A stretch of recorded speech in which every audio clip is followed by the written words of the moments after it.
So let me ask you about Brexit. When Brexit was proposed, many people thought it couldn't possibly pass.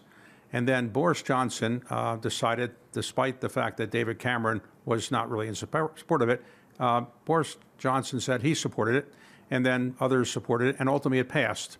Today, it seems as if a slight majority probably are not in favor of Brexit. And so I often wonder why British politicians don't say, let's have another referendum. What is the reason for not having another referendum?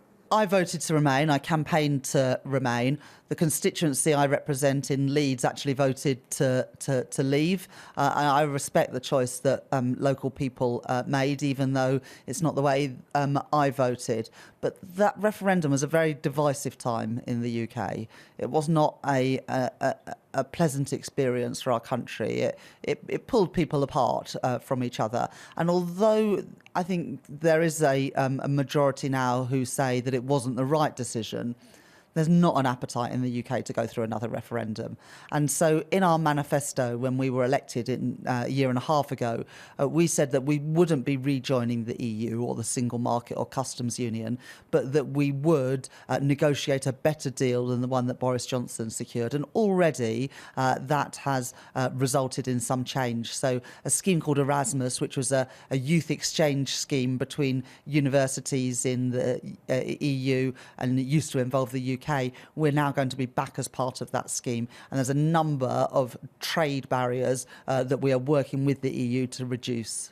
Now, many wealthy people who are not British by birth, who've moved to England in recent years, maybe to avoid their local country's taxes, have found that recently the non-dom taxes have increased dramatically in the UK, and they have left the UK. Has that been a problem, having wealthy people leave the UK, or it's not a big problem?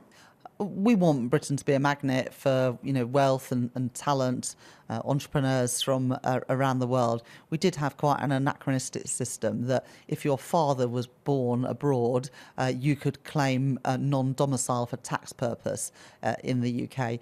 That wasn't fair. It's not a rule that any other country has. And so the previous government and now this government have got rid of that.